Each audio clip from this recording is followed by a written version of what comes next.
All right, where's everybody?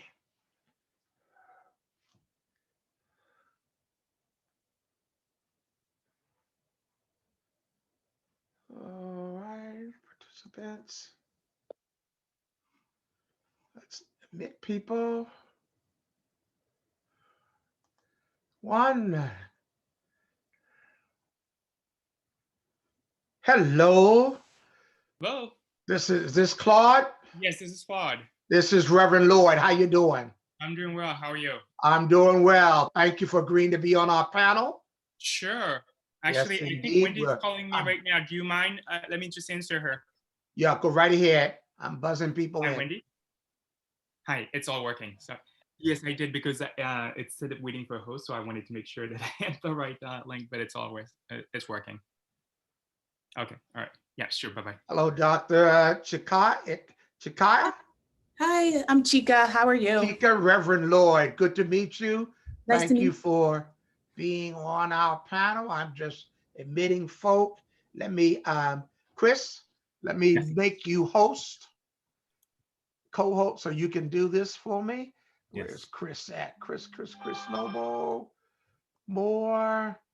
Make you host. Great. All right, Chris, so you can take care of that part. You set, Chris? I'm looking for the poll feature. Try to find that. Okay. And all right, Diana Guess. Good to see you, Diana. Hello, everyone. Hello. And Paulette, thank you for agreeing to be on our panel. Oh, my pleasure. Thank you for being willing to have this discussion. Yes, indeed. Well, as we wait for a couple more people to get on, and so you know, this is our first one, so it's all trial and error, but it'll go well. I think Wendy has sent you the outline, I believe, and so that you're what area you're speaking from. We're doing another one of these for my Brazilian community and my Hispanic community in the next 2 weeks. So this is our trial one for African American community. The mayor will get on and do a greeting, and then I'll greet everyone. Chris is serving as my shotgun, and hopefully we get this right, so that we're going to try to do a poll in the beginning that basically asks them, have you gotten a shot or no, yes or no? And then also the poll that will say, if you haven't gotten a shot, are you considering it, yes or no? And then we'll do that same poll at the end to get some kind of measurement, whether or not anybody's minds are changed or what happened. Excuse me. And good evening, Pastor Lloyd. How are you? This is I'm Curtis. doing well. You on Earl? You're on Earl, Curtis. You on early, huh? Good to see you. Yeah, well, the thing is, I just wanted to make sure I was going to be able to pop in. Oh yeah, you can pop in. But I'm on. Okay, but all right. I'm going to step out for a minute, but okay. I'm here. All right, and I'm thank good. you. Okay. And But my I volume's have up, this so question, I a can question still for listen. you. I have a couple of slides. Do you want me to email you the PowerPoint, or are you gonna make me host and I can share my screen? Chris, how would you like to work that? This is for Claude. Well, I have two also. And Diana does too. I mean, I'm happy to have you share your screen. We can make you co-host if you feel comfortable doing that, or Sure. I'm happy to do it if you want to email them over, whatever's easier. I mean, I'm fine sharing the screen. It should I'm take. fine, shared. It's only two. It's just two slides. Yeah.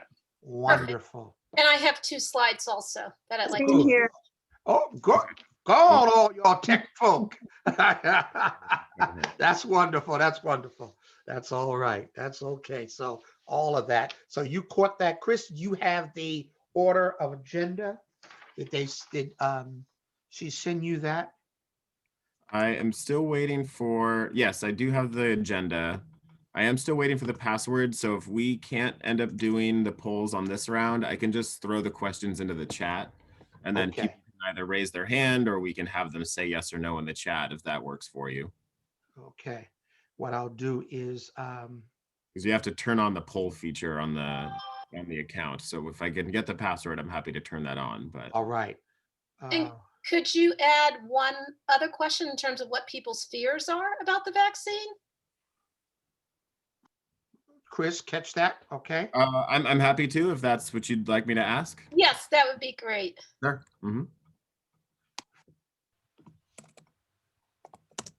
How will the flow go? Is there, I don't have my outline with me right now. Mhm. Is there, So intro, and okay, then greeting from the mayor, and then Dr. Claude, and then Diana, you're number 2, okay, and then Dr. Paulette is number 3, and Dr. pronounce your name for me again, Chakai Anakwe is my last name, Dr. Anakwe.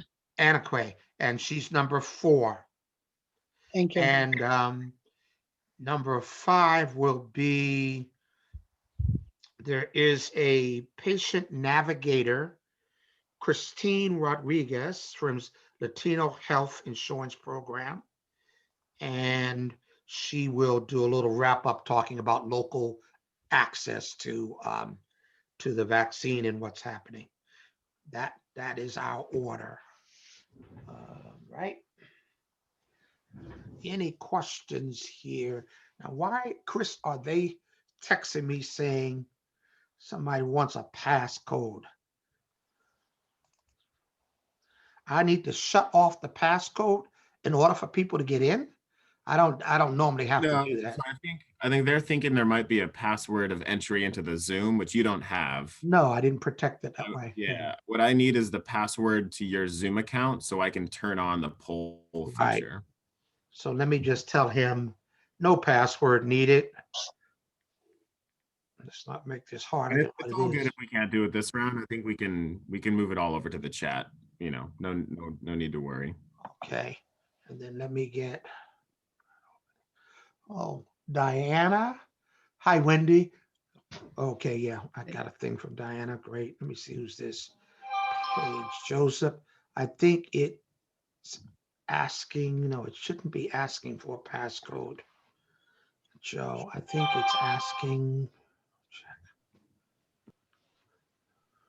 Too many emails. Wendy, I met everyone and I just went over the order for tonight. Good. All right. Nice to meet you all. Mhm.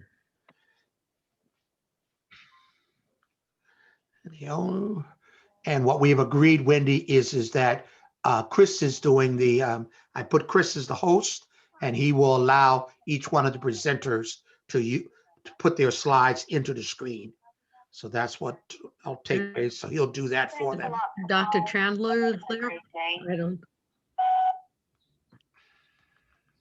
So currently I have Diana, Claude, and Paulette are going to be sharing slides. Not everyone.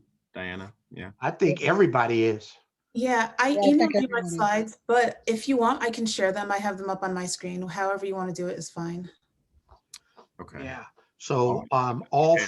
the first 4 speakers will be sharing slides, Chris. Okay. All 4. And I'll check. Someone reached out. I think it's asking for a code. None of y'all put a passcode in, right?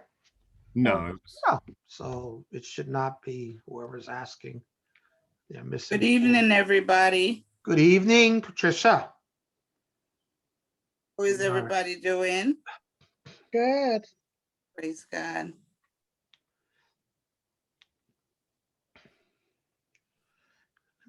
This person's not doing it. Great. Folk are coming in. Good. Joe Stone is coming. Good. All right. Let me ask somebody else for something.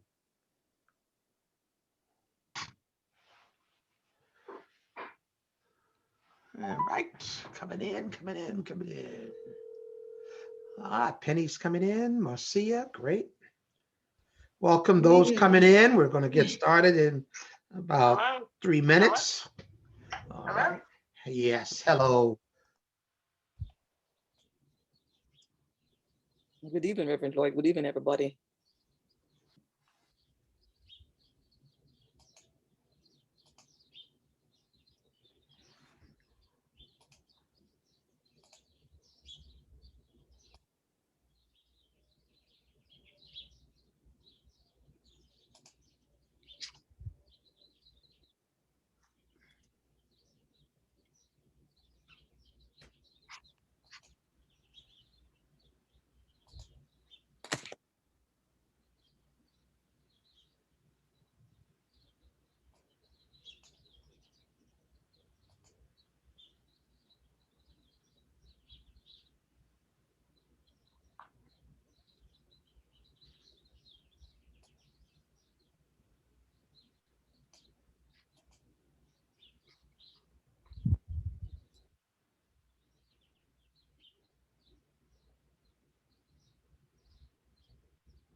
Chris?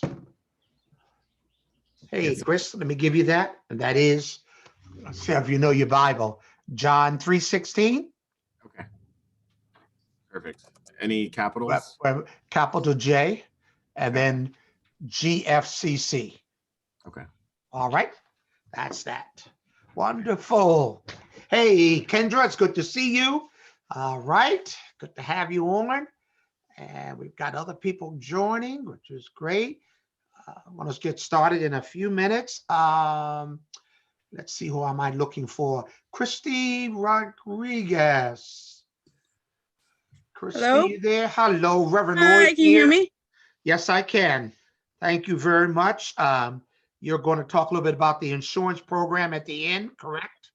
Yes. Wonderful. So you will be the speaker number 5. So you know. Okay. All right. Thank you. Thank you so much. And the mayor is here. Good to see you, Mayor. Good to see you all. We'll get started in about 3 minutes.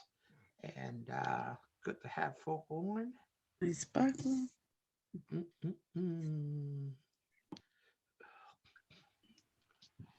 So you know we are recording this session tonight. So we will make this link available afterwards for other community organizations. So that's great. And we will also have an opportunity after panel speaks for some question and answer time. And so we want to record that. Chris, how did you do for you? I'm in. I'm just trying to find how to make this poll. We might just end up using the chat Okay. for this one. Great. Just think a year ago, I had to worry about any of these here technology stuff. And look at this. This is us now. My. Good. Some more folks. And now you're an expert. No, don't. Whoever used that word expert, shame on you. That is not my word. Yes. Ooh. God, more people coming on.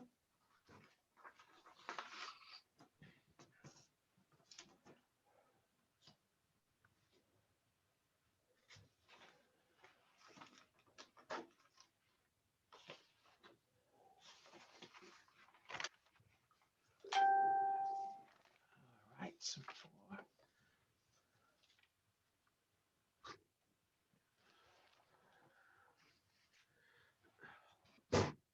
All right.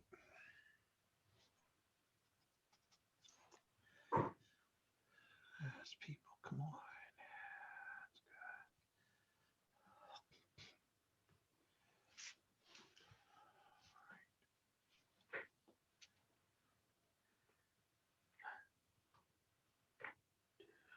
Let's see, 3, 4.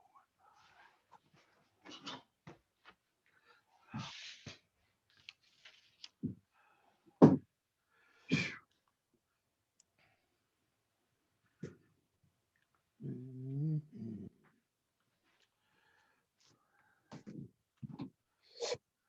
Ooh. All right.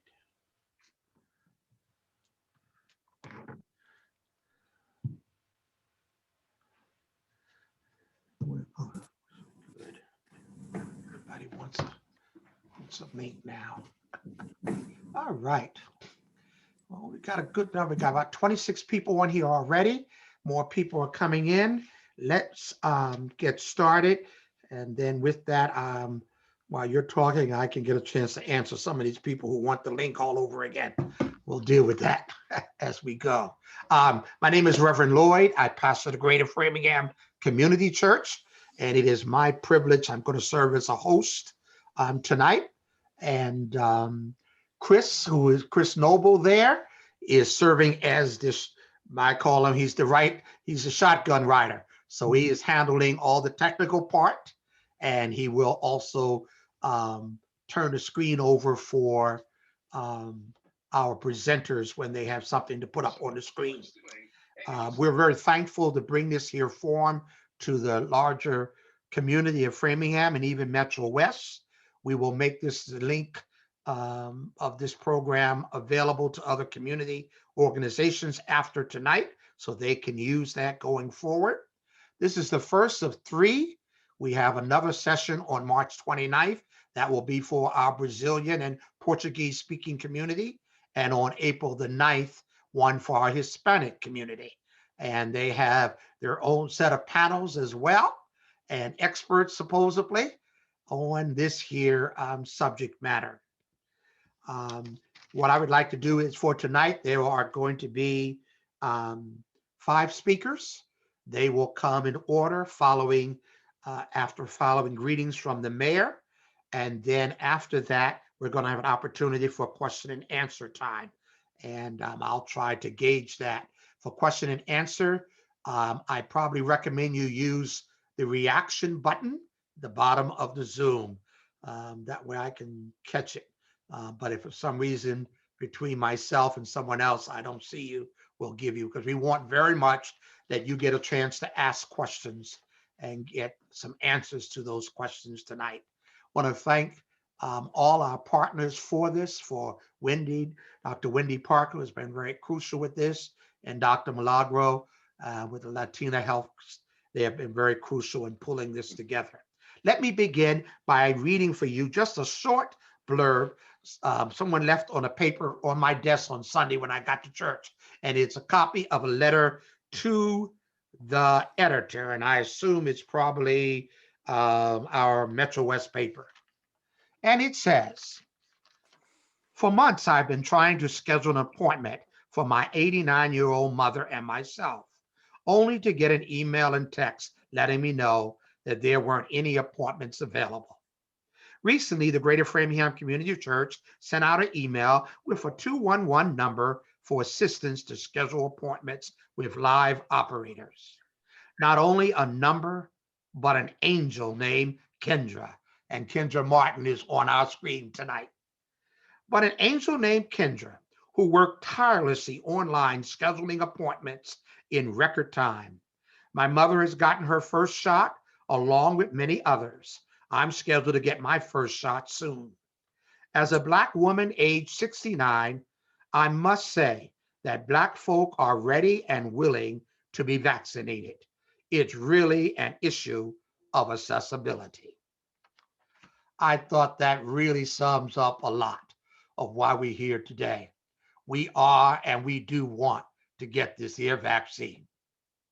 We want to begin with greetings from our mayor, Dr. Yvonne Spicer, the mayor of the city of Framingham. Thank you, Reverend Lloyd, and thank you all for being here this evening. The most important thing as we traverse our way through this pandemic is making sure that those that are closest to the challenge are closest to the solution. And that's what this evening is about, is being informed, learning as much as we possibly can so we can make good decisions for our families.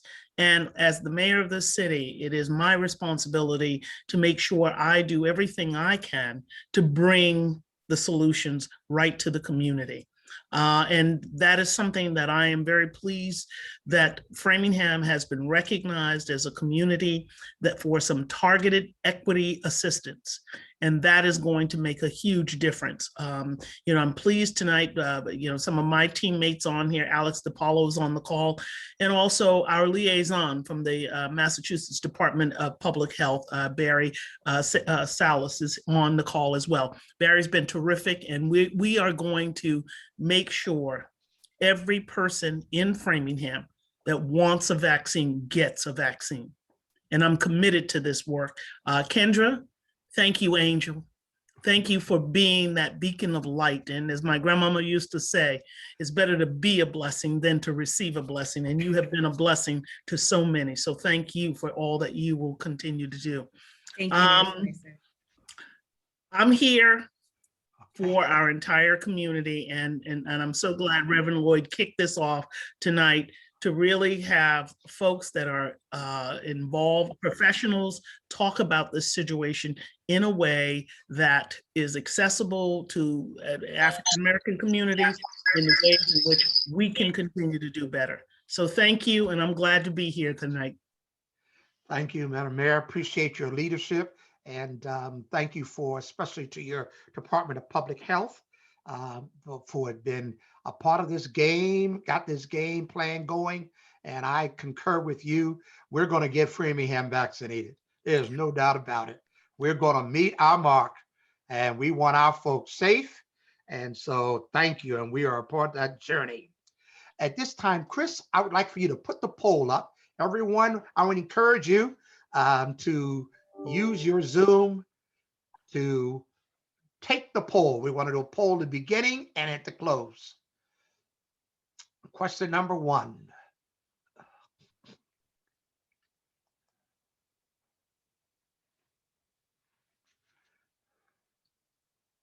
Does one shot count?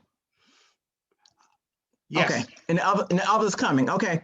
Yeah, because I don't think you're going to miss your second dose. Oh, you got that right. I know that. Mine is Thursday, so. All right. And then, how we doing, Chris? Got a second poll or go ahead? Yep, we're going to launch the next poll here in a moment. So just the results of this first one. So it seems like 10 people have gotten the vaccine already and 12 people have not yet. So just about half and half. Let's then launch our second poll. Here we go. So this is for those that haven't yet gotten the vaccine. Are you planning to receive the COVID-19 vaccine when it becomes available?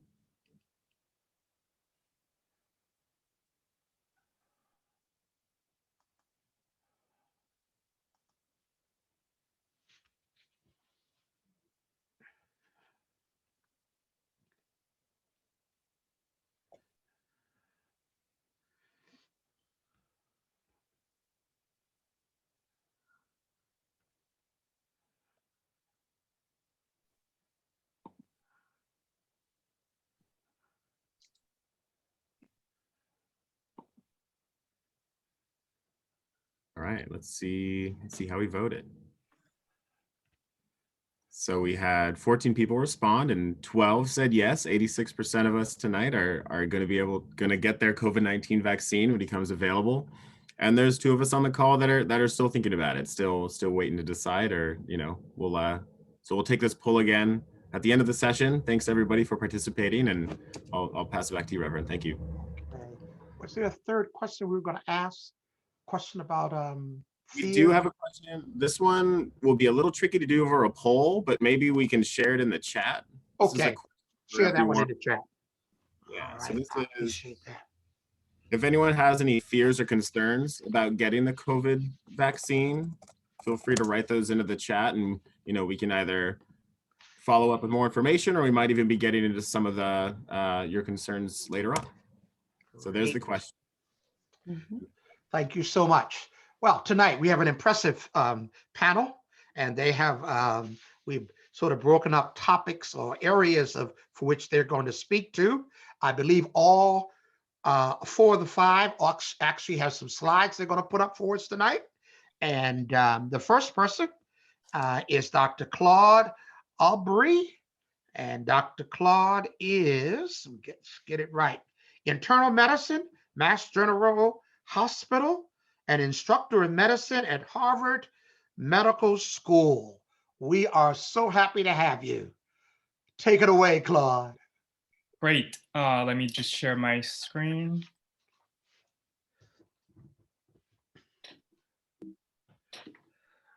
Okay, is everyone able to see it? Yes. Okay, so I am going to start by giving a hopefully brief review of what COVID-19 is. So the first thing is, we've probably heard different names for it. The actual virus name is SARS-CoV-2, which very few people use outside of the medical community. People call it COVID-19, but COVID-19 is actually the disease. It's sort of similar to HIV, which is the virus, and AIDS is the disease when you get it. But the name doesn't really matter too much. We all know what we're talking about. So basically, COVID-19 is from a virus, which means that it's the organism that needs a host to be able to reproduce and multiply. And currently we have some animal hosts and some people, and we're mostly concerned about us right now as people who can get this virus. And the virus is actually the same in the same family as the common cold virus, as well as SARS and MERS. And I think most of you probably remember early on, there was discussion as to whether this was just a regular cold virus. So it is from the same family, but it is not the same virus. And there are a few reasons for that. One is that we do know now that it is a more contagious virus than the cold virus, meaning that it doesn't take as many copies of the virus for you to get sick from it, to be able to propagate that virus. And it's also a virus that causes a lot more complications and has a higher mortality rate than the common cold. And again, this has been on the news, and we know that a lot more people have had complications and died from this virus than the cold virus.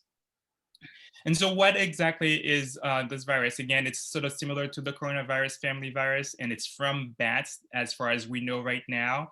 And the first human infection from this virus was in 2019, excuse me, which is the name COVID-19 that refers to its origin in terms of date.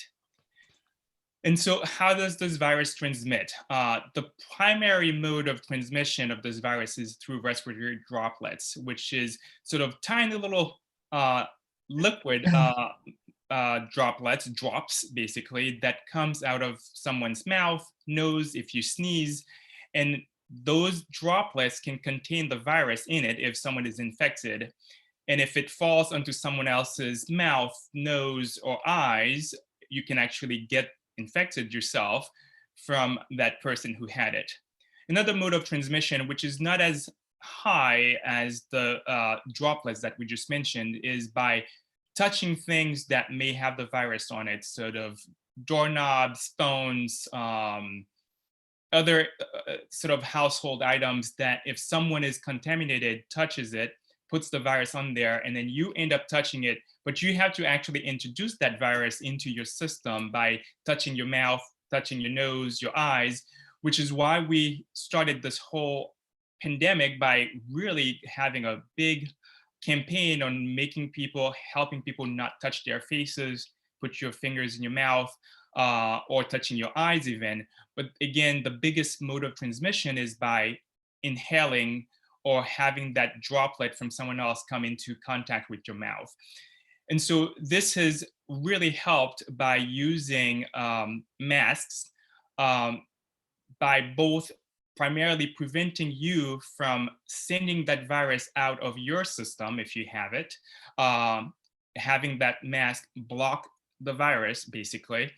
And if someone else is nearby, they also can sort of protect themselves a little bit, not as much, not 100%, but by having a mask on, you can also protect yourself from having that droplet come into contact with yourself.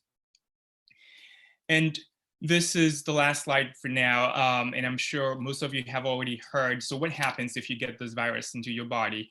A good number of people actually end up with no symptoms.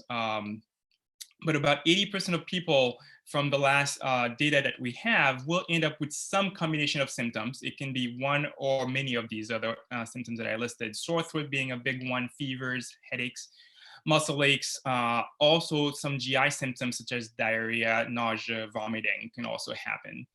Then about 5% of people will end up with more severe symptoms than the ones I just mentioned, where they may actually have to be hospitalized.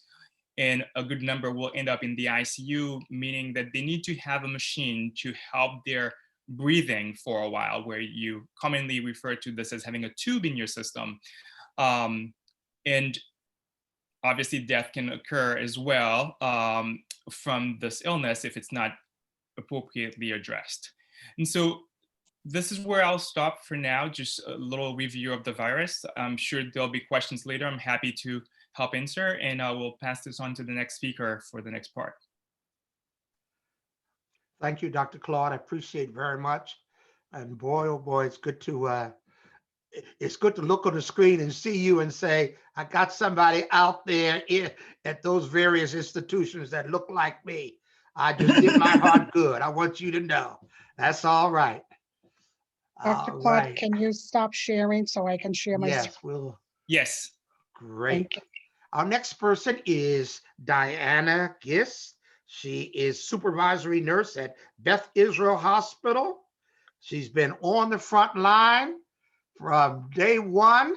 She's also a member of GFCC. I'm just so proud of her. She's my go-to person throughout this interpretation process. Diana, take it away. Good evening, everyone. As Reverend Lloyd said, I've been there from the beginning at the hospital at Beth Israel. And I'm just going to share some statistics with you in terms of the COVID numbers. And what you see on your screen, as many of us have seen over the years, we live in New England, this is Patriots Stadium. This stadium holds 65,878 people. As of yesterday, when I checked the CDC website, we have had 548,171 deaths in the United States. That's 8 times the amount of people that you're seeing in this stadium. When I think about that, I think about all those families that will not have barbecues, will not have laughs with their families. Excuse me, Diana. Yes. We can't see your slides. Well, did You you can't put a see screen them? up, slide up? Oh, we can't. I don't know. Oops. Let me try this again. Bear with me. Sorry. No problem. Share Skype. Okay. Forgot to hit the button. All right, share. There you go. It's coming in. Okay. Sorry. Okay. So as I mentioned, this is Patriot Stadium, holds 65,878 people. And the CDC has reported that we have 548,171 deaths, which is 8 times the amount of people on this slide. And I say that to say, to make it real, you know, we see the numbers, but these are real people. These are real people that, like I mentioned, won't have their families around for barbecues, won't have those hugs, won't have in-person people that will celebrate their homegoing. And we've dealt with that a lot during this, that you're doing homegoings on Zoom. There's no gatherings, big gatherings in your homes. There's no big vacations. And to think about that, even in a bigger concept, is that the fact that the United States has lost 548,171 people. That is more than World War II, the Korean War, and the Vietnam War combined. And it's still not under control, as we can see. Thus far, we've had 24,000 deaths in Massachusetts, which shows that we're clearly not under control as we speak. From March of 2020 to September of 2020, the rate of COVID illnesses per 100,000 people was higher in Blacks than whites, and oftentimes as high. And I can personally attest to, I witnessed it this every day when I went to work and I did my rounds in the hospital. Before I walked into the hospital, I would think about praying all the time. I would pray all the time. And this is what I would see. People intubated, as Dr. Aubrey had said, with the breathing tube here, on tons of medications, fighting to breathe. That is not a good feeling to see that. And especially when it's people that look like you. I will stop that. And I just wanted to share some of my own personal experiences of seeing these people. When you go on rounds on the floor, a floor that you would probably normally visit a family member that was in the hospital for a surgical procedure or a bad, a heart attack. Many of those floors were turned into ICUs. We had to cut out windows so we can take care of ICU level patients on a regular floor. That's what I was saying. We had to open up recovery rooms to put patients in to make sure that we can watch them all and take care of them. And in the midst of that, all staff had to constantly be in their personal protective equipment, PPE, as you may have heard many times. But the worst part of all of this was to go on rounds and to see the fear in patients' eyes, the fear of struggling to breathe. That was real. That was a real fear that you saw all the time. The isolation of patients, that there's no one there. Family can't come visit because we can't let that happen because we have to protect other patients and staff. And then you're laying in the bed there and staff, you can't even really see their faces. You don't even know who's taking care of you. You know they are taking care of you, but you can't see their faces. So you can't even connect totally with them because they're in their PPE. And they have to protect themselves, the staff, so that they will be there to protect other patients. Loneliness, as I said, because of the visitor policy, no family can come in unless it's really end of life situation. And even in those situations, before it gets to that, if someone is not doing well, physicians have to make that phone call. And the agony of making that phone call and trying to support the physicians and the nurses during this, to call a family and say, your loved one is not doing well. Do you want us to resuscitate that person? Is that what they want? And then many times family would say, my mom, my dad, they never wanted to talk about that. So we don't know. We'll call you back.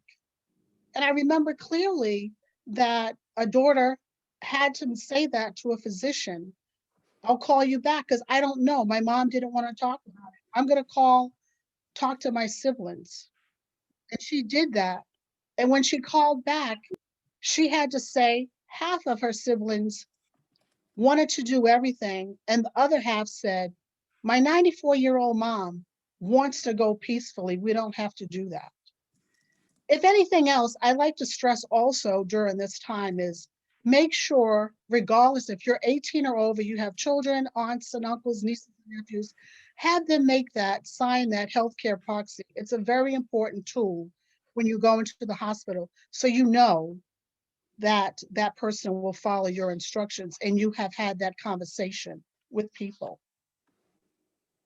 And the last stages of people's lives, especially if their families also had COVID, they couldn't say goodbye.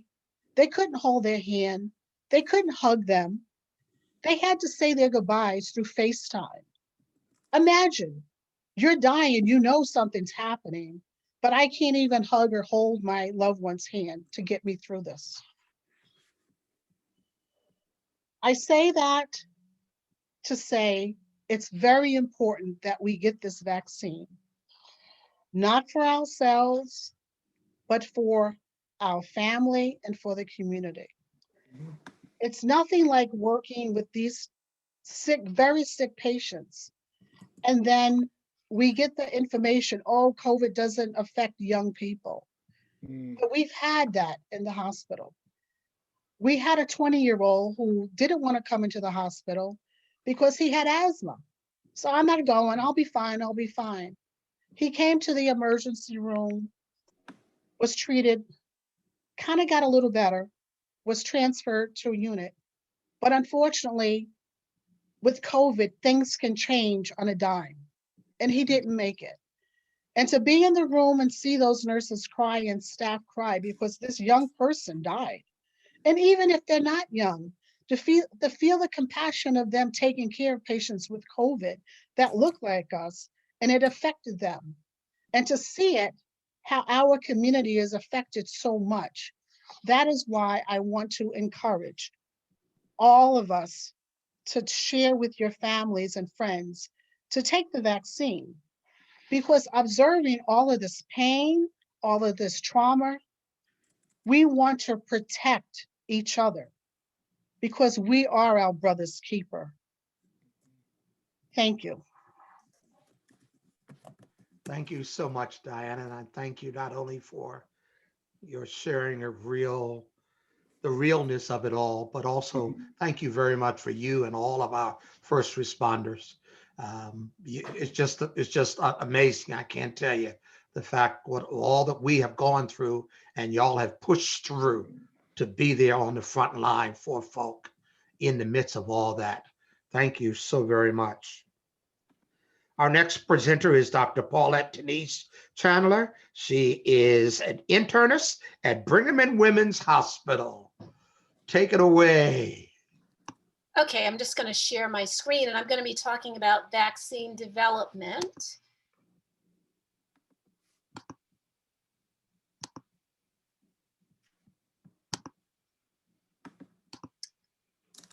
All right, so we have three vaccines that have received emergency use authorization, meaning that they have been deemed safe enough to be used, and understanding that there may be risks with them, but they're deemed safe enough to prevent disease. And so it starts with discovery. And we know with the SARS-CoV-2 or the COVID-19 virus that they discovered it in China, and they were able to find out what was the genetic code or the blueprint for how this vaccine, this virus is made.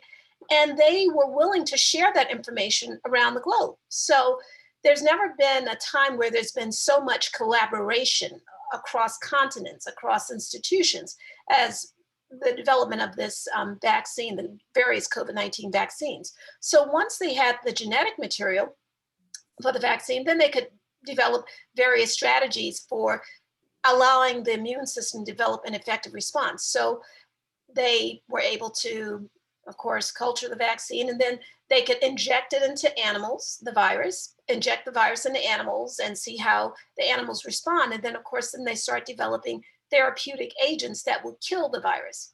And then finally, you get to the point where you're into clinical trials. And so what is the clinical trial process for vaccines? Well, phase 1, you have, a handful of healthy volunteers, 20 to 100 healthy volunteers, and the researchers try to answer these questions. Is this vaccine safe? Are there any serious side effects? How does the vaccine dose relate to any side effects? Is the vaccine causing an immune response? So if the vaccine does not appear safe, meaning it's killing people, or there's serious side effects like heart attacks or, clots in the lungs or other side effects that would make the vaccine intolerable, then of course the trial would stop right at phase 1. However, if we see that it's working, meaning it's safe, that there are no serious side effects, and it is producing an immune response, meaning your immune system is recognizing the vaccine and producing the appropriate response to be able to prevent the virus from infecting the cells, then you move on to phase 2. Phase 2, several hundred volunteers, and there the researchers are trying to answer these questions. What are the most common short-term side effects? What's the body's immune response? Are there signs that the vaccine is protective?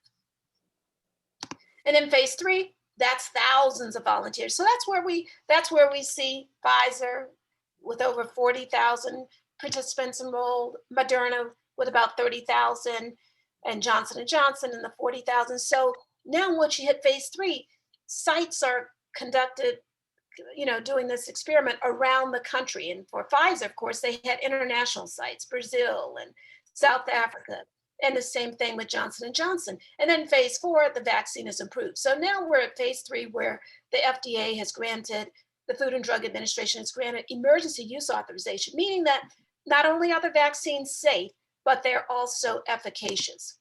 And so people might say, well, how were these vaccines developed so rapidly? Did they really do adequate safety checks on these vaccines? Well, when you think about the traditional vaccine development, they do these phase 1, phase 2. They do not overlap these phases. But for the pandemic, because there was such great urgency, remember we were having 3,000, 4,000 deaths a day, and we're still at over 1,000 deaths a day now. There was urgency. So phase 1 was conducted at the same time as phase 2. There were overlaps with phase 1, phase 2, and then some companies did phase 2, phase 3 overlaps. So that allowed for the vaccine safety and efficacy data to be collected rapidly. Now, in terms of the availability of the vaccine, they also did large-scale manufacturing during phase 3 while they were still testing safety and efficacy, phase 2, phase 3, they were already producing this vaccine at large scale. So that meant that when the vaccine was finally granted emergency use authorization, those vaccine doses that had been prepared could be rolled out. And we know that these vaccines, the messenger RNA vaccines, they are producing messenger RNA, which is like a recipe to allow cells in our bodies to make the spike protein. And that's the main way that the virus enters the cell, through the spike protein. It binds to the ACE2 receptor and then it enters the cell. So the companies, they targeted strategies to make the spike protein, and then that allowed the immune system to see it and say, there's something foreign here. I need to make antibodies against this new thing that's in my body. And once those antibodies are made, it prevents the virus from entering our cells. And I'll stop there. And we can, get into more details, but we'll move on to the next section.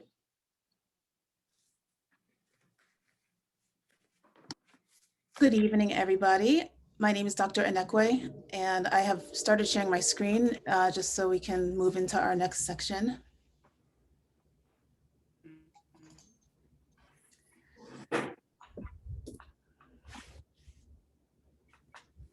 So I'm going to speak to you this evening about myths of the coronavirus vaccine. So I have 10 myths that I'm going to be sharing with you. And just to avoid confusion, I just wanted to state up front that all the statements that I've laid out, they are all false. So these are things that you may have heard out in the community or on the media, social media, amongst friends or family, but these are not true statements. And I'm going to explain a little bit about the why behind that so you can understand. So there's 10 myths that I'm going to take you through this evening. So number one, the vaccines aren't safe because they were developed quickly. And so as Dr. Chandler just clearly outlined for us this evening, this is clearly false. They were developed quickly, but that does not mean that they aren't safe. And the reason they were able to be developed so quickly is because we had the science already available in the community for developing mRNA vaccines. This science has been around for quite some time, and we have vaccines that were already in development in the past. And so the science was able to be mobilized quickly in order to develop the COVID-19 vaccine. And part of the reason for that is because once we got the sequencing out of Wuhan, China, as was stated earlier, they were able to share that widely around the world to make the ability to actually get the exact sequence for the virus widely available for scientists to go forward to start producing vaccine candidates. Once those candidates were produced, the testing on them was done through those phase 1 through 5 trials that were just previously discussed. And those phases were done at the same time. So instead of waiting for one to complete and then moving on to the next, they were done at the same time. And this allowed the process to move much more quickly. To be quite frank, the most risk that was involved in the vaccine creation process was actually financial risk to the companies that were developing them, because they didn't know which candidates were going to be successful, and they were mass producing the candidates, at the same time. They had to really wait for that data and potentially have to discard what they had created. But because the vaccines were found to be safe and effective, they were able to use them and put them out to the public. Myth number 2, the vaccines can lead to long-term effects. This is false. And so the vaccines may have short-term side effects for some individuals. And this is carefully monitored. So when you go into your vaccine sites, they will ask you to stay there for a monitoring period of up to 30 minutes in order to observe participants and ensure they don't have an allergic reaction. But once that period of time has passed, there are no long-term effects that are ongoing after you receive the vaccine. Number 3, you can get COVID-19 from the vaccines. Okay, so this is also false. COVID-19, as we discussed, comes from the vaccine contains the mRNA, which is the material that's used by your body to build antibodies against the disease. But that mRNA is a protein, it's not a live virus. And so you cannot develop an infection from the contents of the vaccine. I've already had COVID-19, so I don't need to get vaccinated. This also is false. So what we know from preliminary data is that the immunity that you have from the vaccine lasts longer than the natural immunity that you may have had if you had developed an infection from previous exposure. And so the CDC and we are all recommending that individuals who have had the disease already still go ahead and get vaccinated. And there is a waiting period that's recommended of about 90 days when you can be eligible to receive the vaccine if you had a previous infection. Number 5, people with underlying conditions shouldn't get vaccinated. So again, this is false. And so we know that there is a list of certain conditions, which is widely available on the website from the state of comorbid, what we call comorbid conditions, which basically increase your risk for having a serious infection if you do get infected by COVID-19. And so for these individuals who have these conditions, such as cancer, sickle cell disease, diabetes, or obesity, it is actually more important for these individuals to get vaccinated in order to prevent them from having severe illness. Number 6, people with suppressed immune systems shouldn't get vaccinated. So this definitely is false.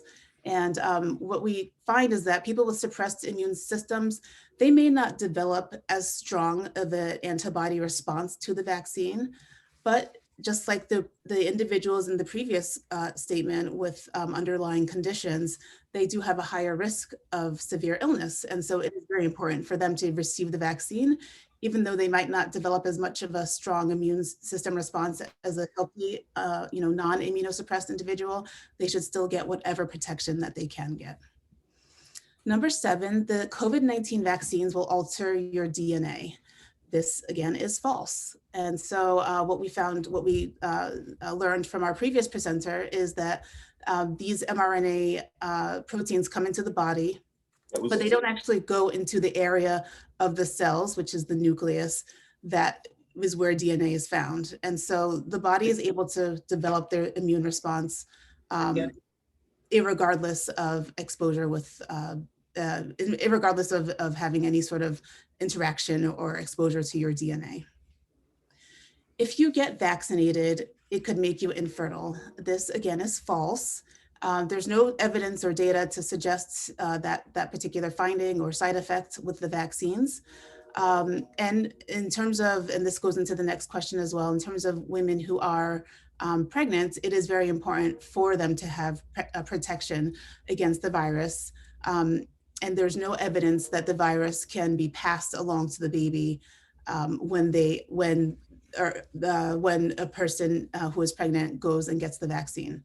And again, that goes back to the fact that there is no live virus in the vaccine, and so there's nothing to pass along to the baby besides the immunity and the antibodies that you are using, that your body is developing to protect you against the disease. And so again, number 9, if I'm pregnant or breastfeeding, I shouldn't get vaccinated. I just discussed why this one is also false because you're developing immunity, but there's no evidence that there's any risk or exposure of the virus to the baby. And more importantly, having a protected mom is very important in order to have a healthy pregnancy.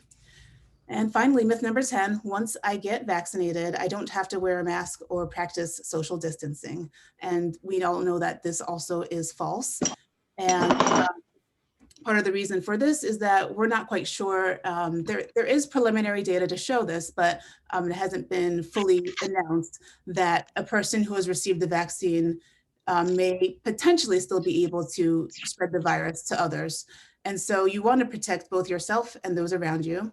And furthermore, when you're out and about in public, you may not know who has gotten the vaccine or not and who may be infected or not. And so you definitely want to be able to protect yourself while you are out in public spaces and interacting with other people. And so that's about it for me. Those are the 10 myths that you may have heard of regarding COVID-19 and some brief explanations of why they are false. Thank you very much. Very, very. I'm sure we're going to have some questions coming up in a moment from some of the material that you just shared. So that is, I just appreciate it. I want to encourage people, if you've got some questions, go ahead and put it in the chat, even right now, because our panelists are answering questions as we go along. All right. Our last presenter tonight is Christy Rodriguez. She's from the Latino Health Insurance Program. Christy, take it away. Hi, good afternoon. So my name is Christy Rodriguez. I'm the Patient Navigator Coordinator from the Latino Health Insurance Program. LHIP is a community-based organization that has been working in the Metro West area since 2008. We have been helping, we've helped more than 8,000 families enroll into health coverage. We provide SNAP assistance. So during the pandemic, we have been helping families decrease barriers that they have to accessing healthcare, to getting COVID tested. Many families, like we know, do not seek healthcare for lack of health insurance, because they don't have a primary care provider for lack of information, fear of accruing medical debt. And our organization has been helping these families apply for health coverage, for SNAP, for unemployment. Many families that have been affected with COVID need help for rental assistance. And we are located in Framingham. We are at 88 Waverly Street. Any families that need help can call us at 508-875-1237, or can come visit our office at 88 Waverly Street. We are also starting our vaccination clinic this week on Wednesday, so they can give us a call so that they can register to get vaccinated. Okay, thank you. Thank you, Christy. Let me ask you one question, Christy. Since your health insurance, do I have to pay for this here vaccine shot? No, you do not have to pay for your vaccine shot. No one does. No, no one does. Okay, so no, that means who's paying for these shots? Insurance company, federal government, local government? Who's paying for this? Because it's not free. Yeah. Yeah, the state government and health insurance. But if you do not have health insurance, then you will obtain it free of charge. All right. Thank you so much. All right, let's open up. I know we have some questions. There's some questions in the chat already, and let's see where we go.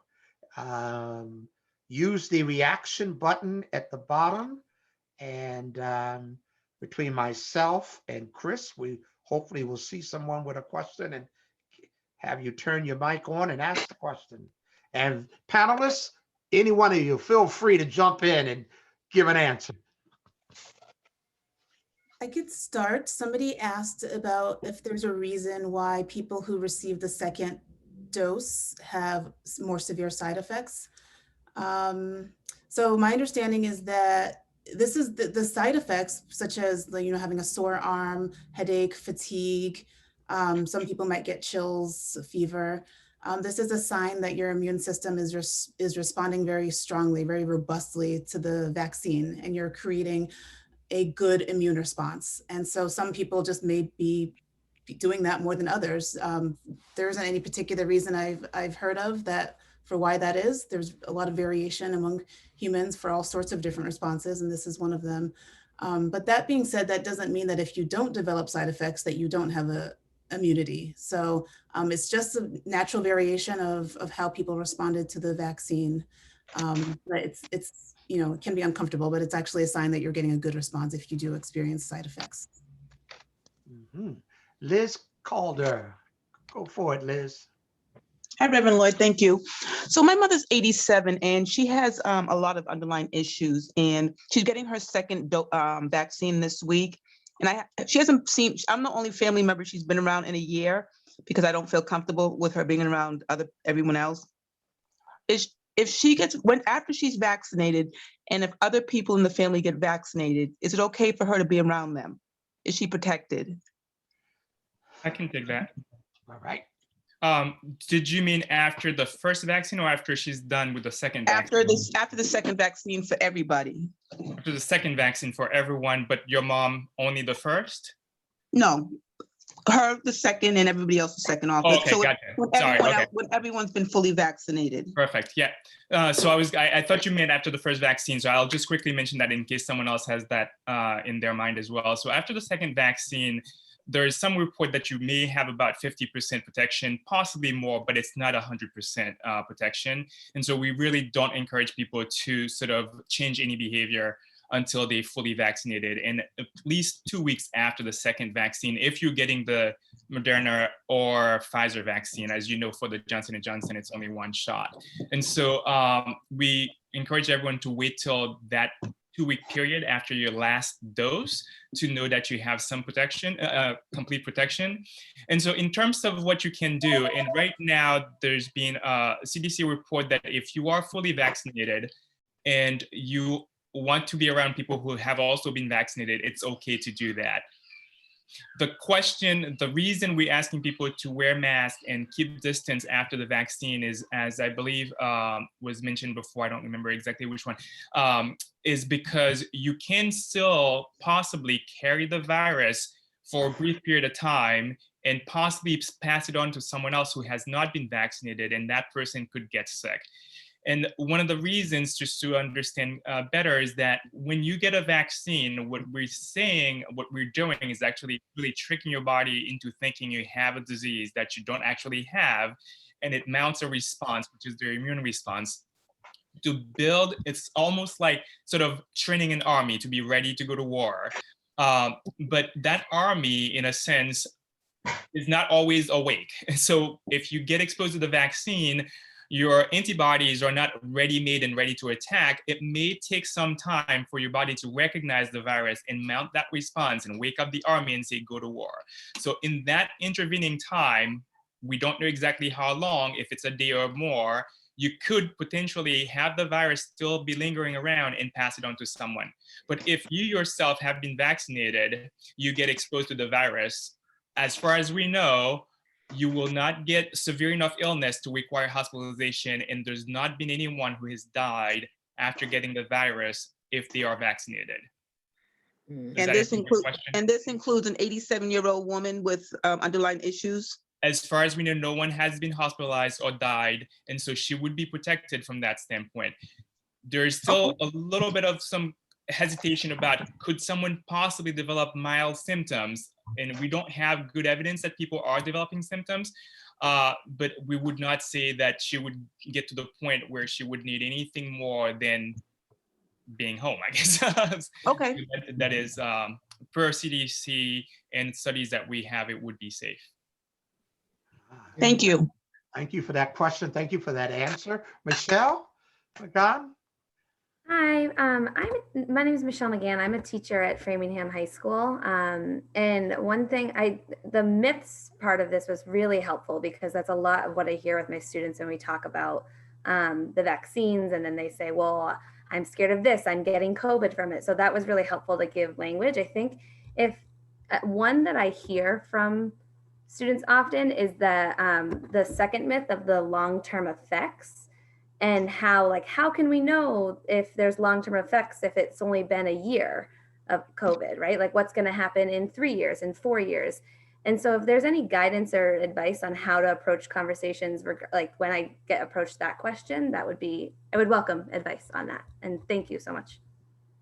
Well, we know from other vaccines that, of course, messenger RNA is a novel platform. It has been used and studied in other diseases, but we know that usually within the first couple of months, that's when you see side effects to vaccines. So based on that prior experience, we would expect even with these vaccines, the COVID-19 vaccines, that the severe side effects, if we're going to see them, we'll see them within the first couple of months. So true, we don't have 5 years of data yet, but we're approaching a year, and so far we're not seeing harmful effects from these vaccines. And over almost 2 million, at least 1 point something million have already received both doses of Moderna or Pfizer.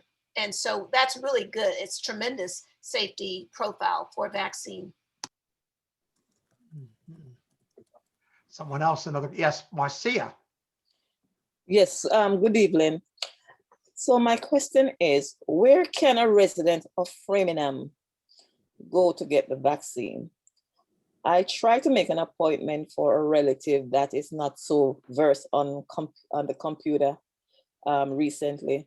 And I was trying the website information that was posted from the GFCC, which I was grateful to see that, but I had some difficulties with that, with the website. And to be honest with you, I tried like 3 times and I just forget about it. Persons are still asking me from Framingham. One of those persons is my brother. Is like, okay, where can I go? So please, can someone tell me where to tell my friends in Framingham where to go? You can call us at the Latino Health Insurance Program.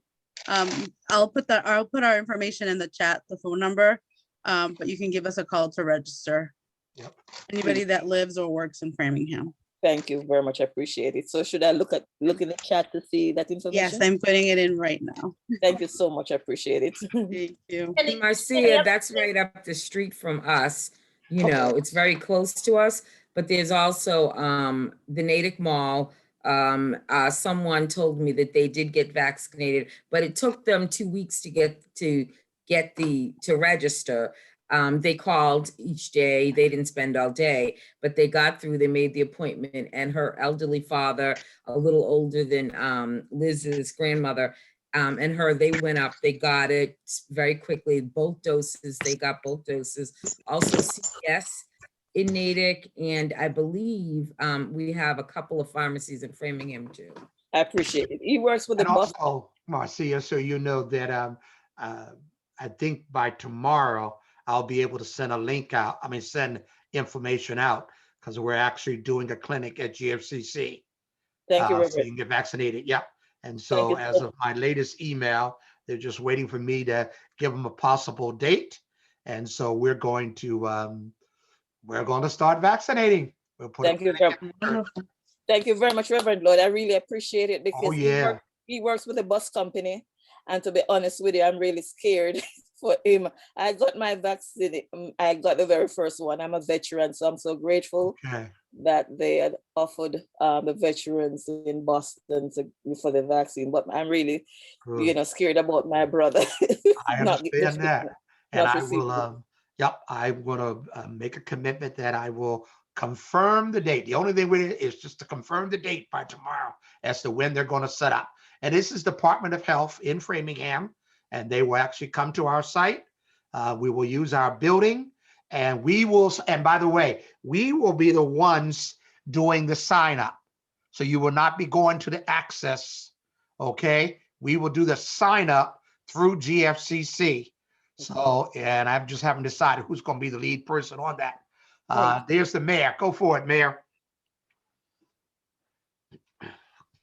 You hit it right on the head, because that is one of the reasons that we are, as a community, we are one of the 20 equity targeted communities, for the very reasons you mentioned, Marcia, is that, it has been a struggle. It's been a struggle for people who don't have internet access, transportation. So we're bringing the vaccine right to the community and working with partners like GFCC, the Latino Health Network, and a number of other partners that are letting us know what can they do in order to bring people to the vaccine. And we, as the health department, working with our partners at the the Massachusetts Department of Public Health, we are going to bring the vaccine right to the community to try to traverse some of the what I call the chasms that people fall through.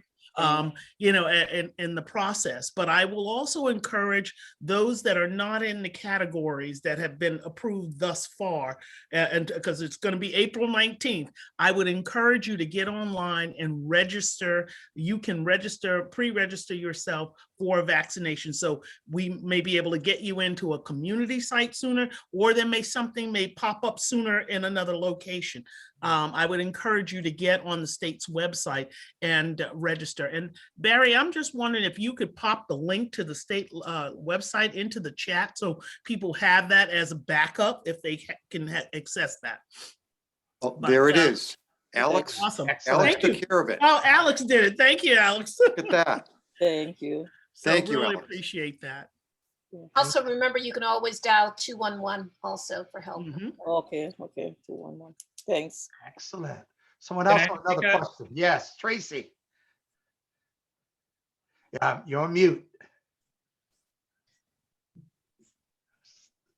I just thought I clicked it off. I clicked it on. Would it be safe, this is for the doctors, would it be safe to say to someone who said that they prefer the natural route of not introducing anything foreign into their bodies, and rather they feel they're healthy and they will rely on their body fighting off the virus should they get it? Would it be safe to say to them that, like, quote the number of people who've actually died, healthy people who've actually died from the virus, whereas no one has died from the vaccine? Or what would you suggest be said in that case? I mean, I would say that in terms of natural, it depends on what you define as natural. But if people say, oh, well, I know a lot of people say, oh, I'm doing my ginger, my onion, my garlic, my lemon, and I'm good. I've gone a whole year and I haven't had any infection. However, we know that the vaccine provides you a much greater chance of preventing infection than your lemon, ginger, and garlic, because from, these are thousands and thousands of people that have been studied now, and we know it prevents hospitalization as well as death. And you might say, well, what's a little COVID infection? Well, you might survive COVID infection, but some people have long-term side effects from the COVID infection. They have the shortness of breath, they have the lung scarring, they have the leg weakness. The other thing is that some people might say vaccination is unnatural. Well, vaccination is long-standing. I mean, they did it even in Africa. You think about Onesimus, the slave that Cotton Mather had, that taught him, the priest, the pastor in Boston, how to vaccinate. So that is natural. Taking vaccination is another natural strategy to help boost your immune system. Oh, that's good. That's a good answer. Thank you. Let me throw a couple. There's several questions that are in the chat. I'll throw out real fast for you. One question was, we're wearing masks and therefore the masks do not cover the eyes, and we're in close contact with someone else. They're breathing, whatever, exposure. Is there a greater exposure because it can get in the eye, or is the transmittal only from touching the eye? I can take that. As far as we know, you need a certain number of the virus, sort of copies of the virus, to be able to have an infection that's going to lead to symptoms and problems. And so the biggest way to get infected is by getting a larger amount of the virus, number of the virus, through the droplets that I mentioned earlier, entering the system either through your nose or your mouth. There is still a chance of getting an infection through your eyes, but that risk is much lower than getting it through the droplets. And so being around someone who may be, in a sense, spewing out, if I can use that word, the virus and getting into your eyes has a much lower chance of leading to significant problems. And so in the medical field, where we're seeing so many patients and we're in really close contact with someone, we do wear shields on our faces, and people probably have seen people in hospitals, emergency rooms doing that. That chance is much higher. And so when we ask people in the community to keep distance, that's partly to reduce that volume of virus to come in contact with you, and also prevent that virus from obviously getting into the eyes, which is one of the routes. And so if you are maintaining your distance, the chance of that leading to an infection is very, very low. Does that answer the question? Good, thank you. And can I also suggest, I think 2 people at the beginning of the polls mentioned that they were not going to get the the vaccine when it becomes available to them. Is it okay to ask if these people still feel the same way after what's been said, if they're willing to speak up and whether their questions or concerns have not been answered that we could possibly answer? Yes, indeed. So if you were here in the beginning, we did a poll and we had several people say at the start of this presentation, they were not inclined to get the vaccination. So what I would love is that we want to do some measurement. We're going to put the poll up right now. Chris, if you could put that second poll back up, that's if everybody could take the poll. And then also those that are still on the fence or still no, can you put in the chat the question that says, if I got this answer, I'll be willing to get the vaccine. And let's see if we can't answer that for you. While the poll was going on, I just wanted to answer another question that's in the chat, which is about reinfection. Can you get COVID-19 multiple times?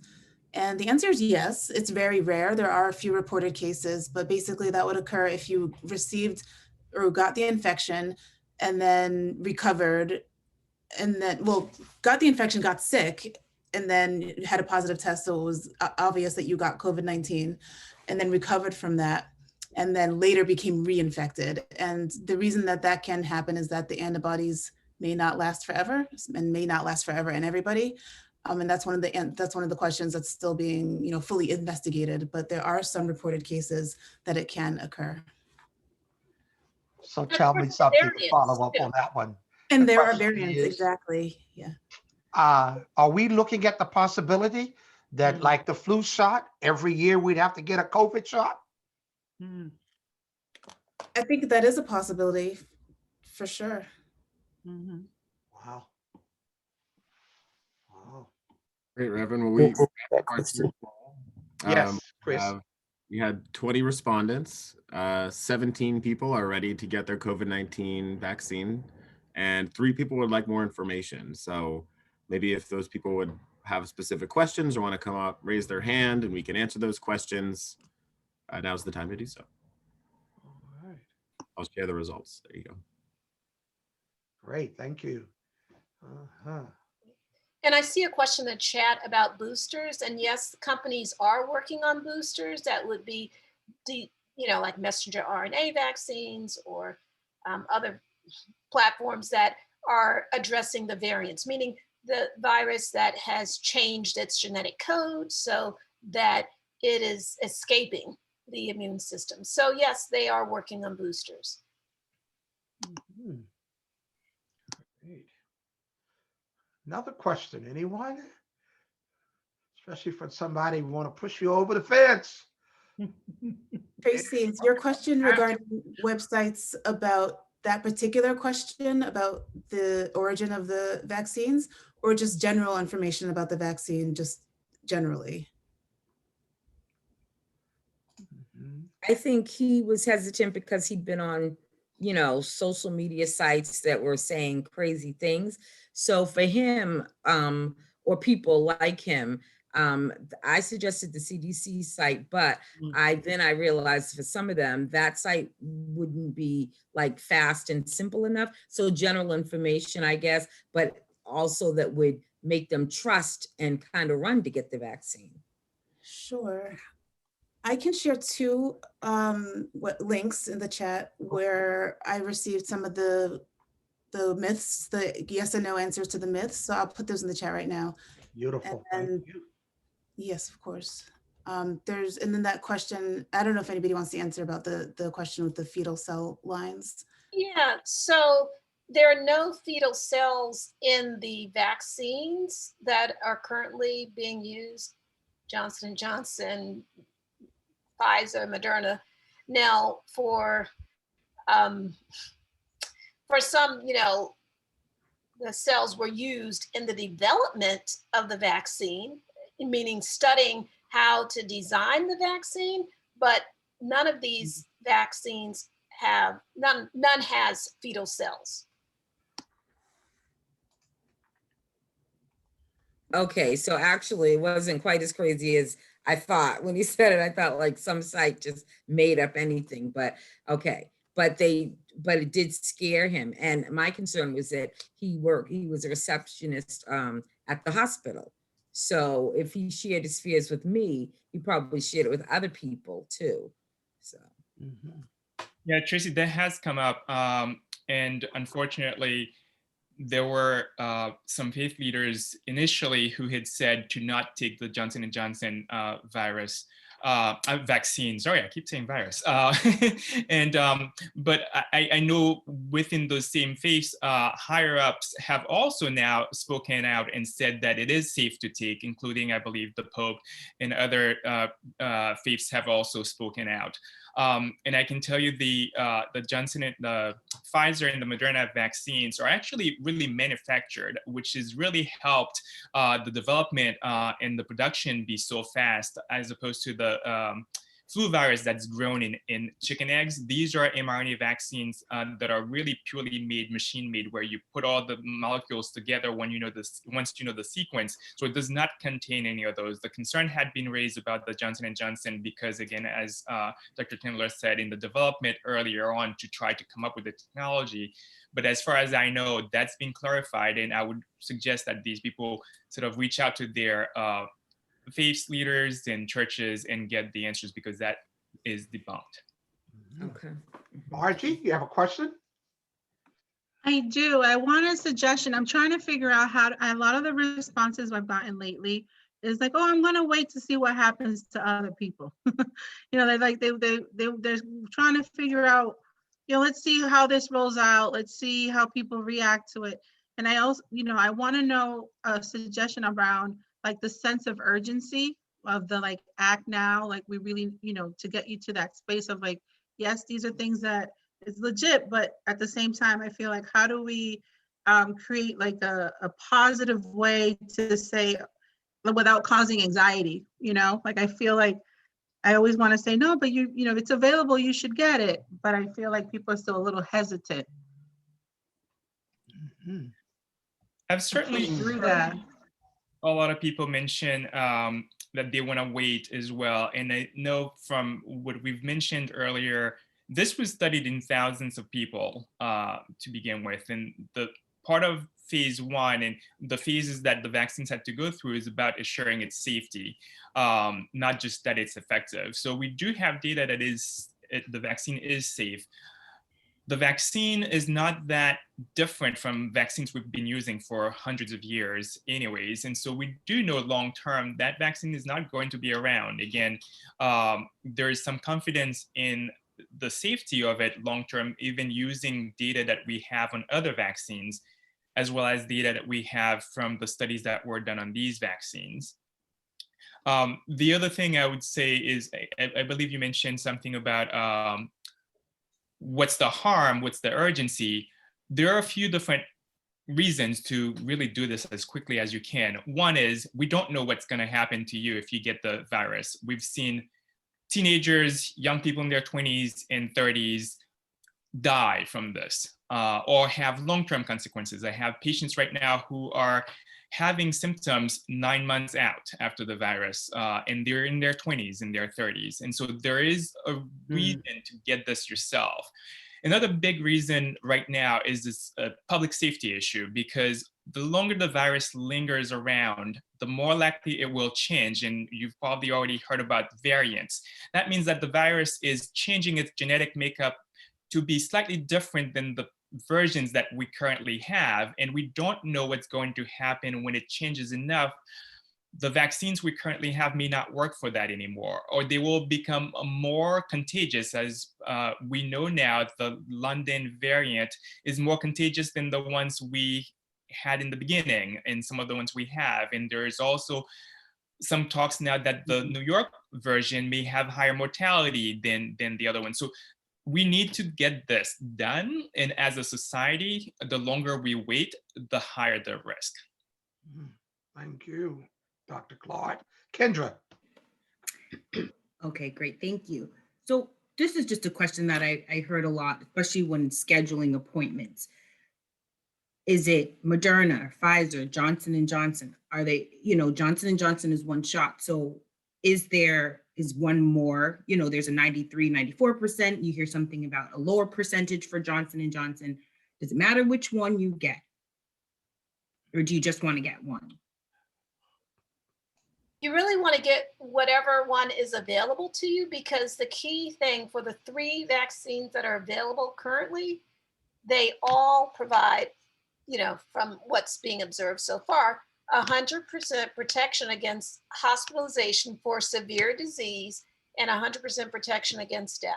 So that's the reason we don't want our hospital systems overflowing with people requiring vents, and we don't want to lose our loved ones. So even if we might say, well, I'm not at risk for dying from COVID, I'm healthy, we don't know how COVID will affect us. But the other thing is we want to do it for our community. We want to protect those around us from getting infected. We know elderly people are more likely to die from infection. And of course, we know people with underlying health issues, obesity, hypertension, underlying lung disease are more likely to die. So we want to protect them too. And then again, the issue about the mutations, we don't want this virus continuing to circulate and change so that we lose control. Great.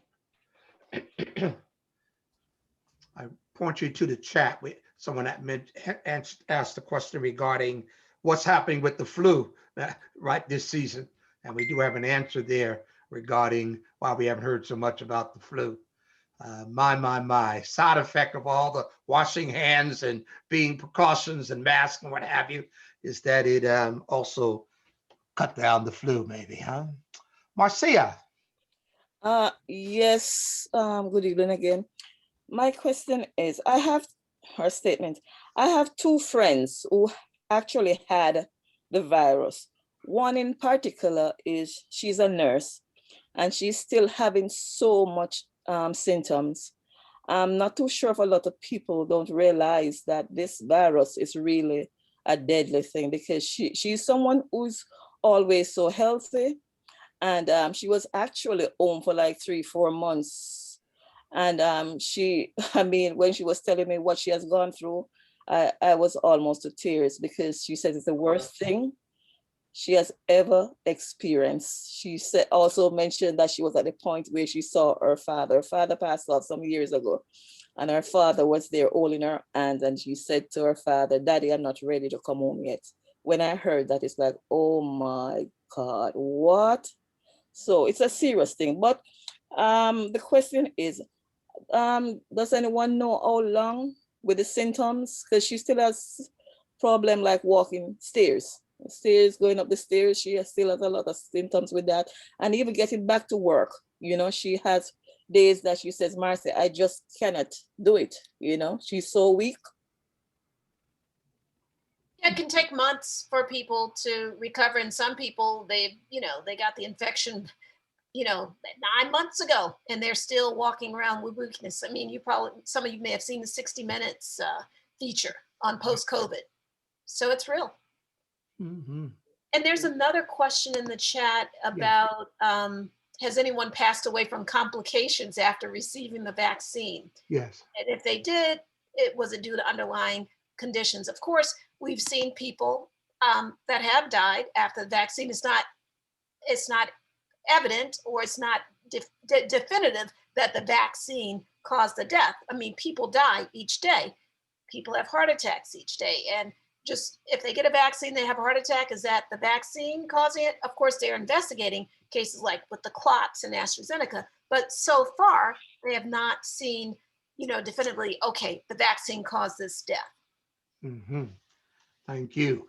Paula. If I can go back to Marcia's question just a little bit, I would also encourage, if you know people who have long-term effects from COVID, there are starting to be clinics that are looking into these patients so we can better understand what's causing it and how to better treat this problem, I would really encourage them to talk to their doctors and find where those clinics are, because it will really be helpful for all of us to have these people be looked at within groups that are looking into this, so we can better help other people in the near future.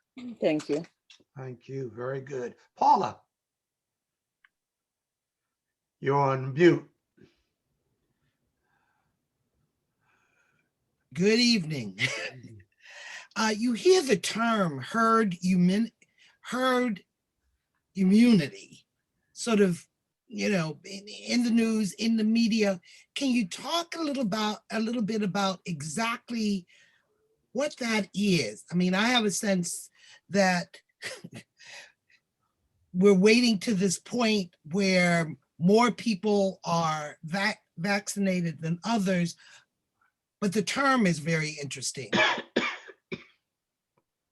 So herd immunity is referring to, as you mentioned, having a certain number of people in the population, certain percentage of the population be vaccinated, so that the virus is not able to jump from one person to the next as easily as it's been so far. So one proposed sort of percentage is about 70% of the population being vaccinated. And all it really means is that the chance, if we have 70% of people vaccinated, 30% are not, and one person in that 30% group happens to get the virus, the chance of them coming into contact with enough people to cause a widespread infection is very low. Because sort of think about it, if you come in contact with one person who's vaccinated, they're very unlikely to get sick, to pass that on to someone else. And if you have one person, sort of 70%, meaning 7% out of 10. So the chance of that one person in that 10 group to come in contact with the other two is really low. So we would start to feel a little comfortable when we get to that point where the majority of the population, which is the herd, is immunized. And you think that at that point, social distancing, masks, and so forth will begin to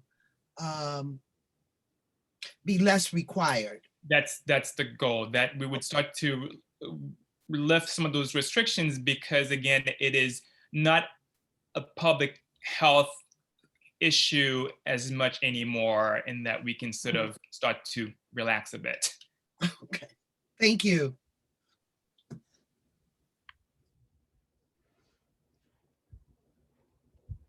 Any other questions? I have one question here regarding the link between, is there a link between autism in terms of the flu virus, and any idea what the numbers are in terms of autism in relationship to this virus?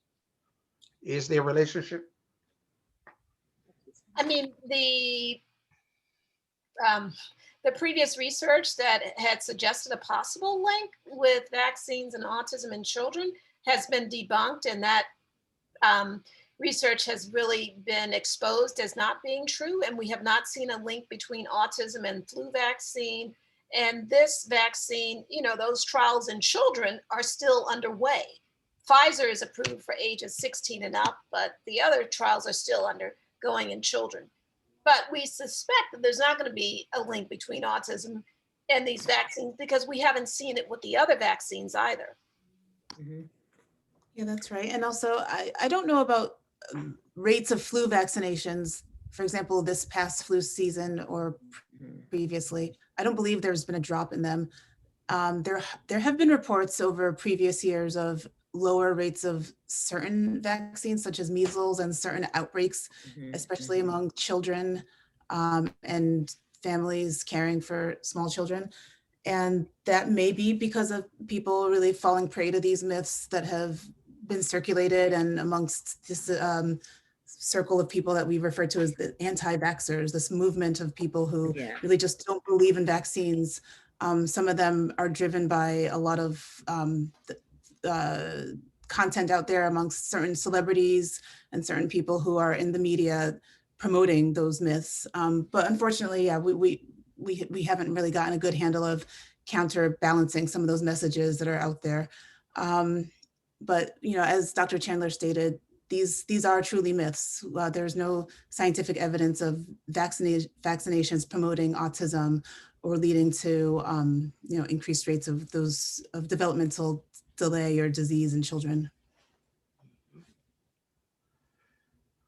Question on blood clots. We've gotten evidence that says someone who is on some kind of treatment for blood clots, that that it's okay for them to get the vaccination. And then the question is, have we any evidence as a result of side effects? Is a blood clot a side effect, possible side effect?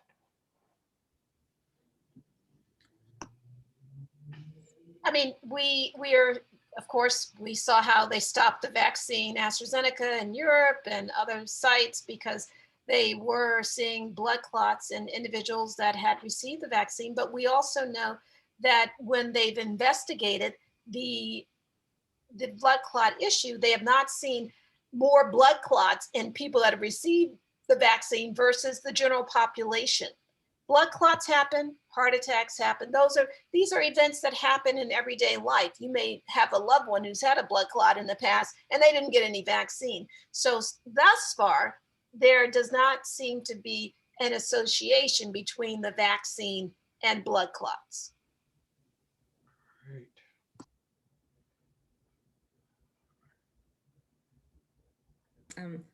I have a question, or piggybacking what Margie Rosario said.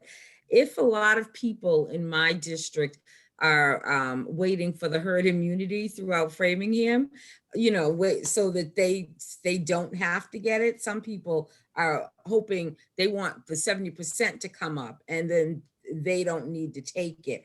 But if a lot of those people are living around each other, I mean, what do you suggest? I say that you still could get it, right? Or what do we say to that? So the herd immunity, since I spoke to this before, is not for small populations communities. We can't really isolate Framingham or even Boston or Massachusetts and say, hey, we reached that level, now we can relax. We are really interconnected, as you know, and this virus, as was mentioned before, started, as far as we know, was first identified in China, and now you can see how far it's spread, basically the whole globe. And so there's really no question right now that having 70% of one single community vaccinated will change anything. We really need to get this at least to the level of the country before we would say that we have this herd immunity working for us. We're just too interconnected. Mm-hmm. Yeah, we don't need to say just get vaccinated. It's just not safe if you don't. Yeah. Correct. I would add to that basically herd immunity is a population control measure, not an individual risk mitigator. So as the whole society, we can say when we reach that level, we can, as a whole, relax restrictions and prevent the spread, but slightly better than we are now. But from an individual standpoint, you are not at better risk just because 70% of the population has been vaccinated. You still have those day-to-day exposures and risks that if you haven't gotten the vaccine, you can still be susceptible to illness. Mm-hmm. And I think you also need to think about, Tracy, when someone says, I want to wait, they're waiting, but they're putting themselves at risk, but also the people, their loved ones and family members at risk also. Mm-hmm. So very true. Let me ask the question. Mayor Spicer, the vaccine that we're getting in Framingham, is it Moderna, Pfizer, or Johnson? Where are we? We get Moderna. And from what I understand, the Natick Mall has Moderna at present as well. And so both are 2 doses. I think the Moderna is between the doses 28 days, and I do believe the Pfizer's 21. So we have Moderna. Correct. At present. At present. But as we know, that could change, right? I am learning every day, could be a new dynamic. And you're right, Barry, every day and you just stay fluid and you stay Right. aggressive. If you know, and that's the other thing too, is that until we have more doses available in in the whole network, then it's really hard to just pick and choose what dose that you will get, because there are places that are getting Johnson & Johnson, some are getting Pfizer, some are getting the Moderna, and I think, as our doctor said, it's just important to get the vaccine and what's available to us at that moment here, and and try to keep pressing on. This has been a really good conversation. And if it also helps, the 3 vaccines we have so far are essentially the same vaccine. So the Moderna and Pfizer are mRNA vaccines that are packaged slightly differently in terms of stability. So one needs to be kept frozen because, again, of proprietary chemicals that Moderna was able to use to keep that mRNA stable longer at lower temperature. But once it's injected, it does the same thing to your body. It's the same mRNA, the same DNA genetic material that's being put together and stimulates the body to make the spike protein, which then stimulates your immune system. And for the Johnson & Johnson vaccine, it's actually the same segment of RNA that's now been packaged in an old deactivated flu virus. And so when it's injected in your body, the body again makes that same mRNA that Pfizer and Moderna already gave you prepared. So the Johnson one will make the mRNA once it's injected, and then it makes a spike protein. So the end result is similar. You're still getting the body to think that it has this virus that it doesn't have by using that spike protein that the body recognizes, and then it mounts an immune response. And so people really, in the end, don't need to worry too much about the differences between the vaccines, because we know they all end up in the same place at the end. Mm-hmm. Great. I think Ev, and then we're going to close. Go ahead, Ev. You got a question? Yeah, just really for clarification. I thought let me go on video. I thought what I heard earlier was that it was just the Pfizer vaccine that was approved for youth 16 and up. And I just wanted, and I did just hear that GFCC is getting the Moderna. So did I hear that right? If you have youth who are 16 or older, then you need to get Pfizer. Is that correct? That's correct. Okay. I was hoping I could go to GFCC with my son, but hopefully, as Mayor said, that may change in the next couple of weeks. Hey. And if it does have, we'll get another vaccine clinic set up. So all right, sounds good. We're gonna roll it. Gonna keep this rolling. How's that? Sounds good. Thanks. Folk, I want to thank you so much tonight. We want to say thank you to our panelists. Thank you very much. It's been extremely informative. I appreciate all your hard work.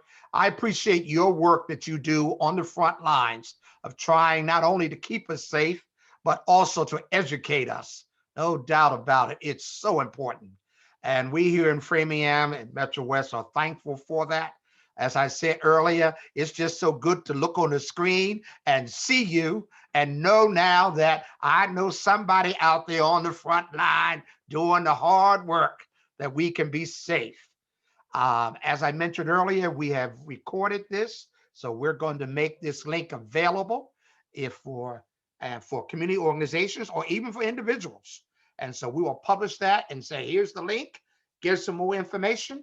And I remind you that we're going to do one on the 29th of this month.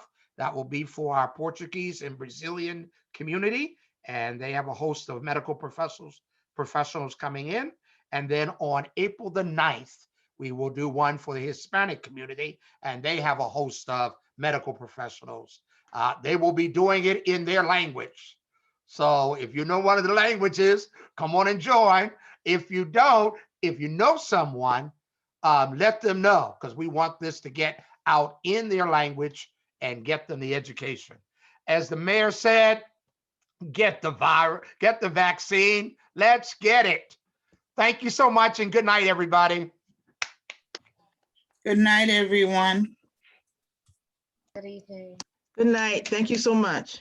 Thank you. You all were magnificent. Thank you. Good night. Great session. Bye, everyone. Thank you. Very good. Excellent. Yep. Good night. Night. Thank you all.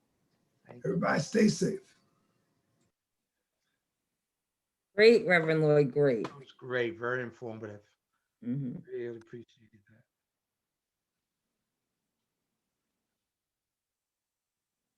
Yep.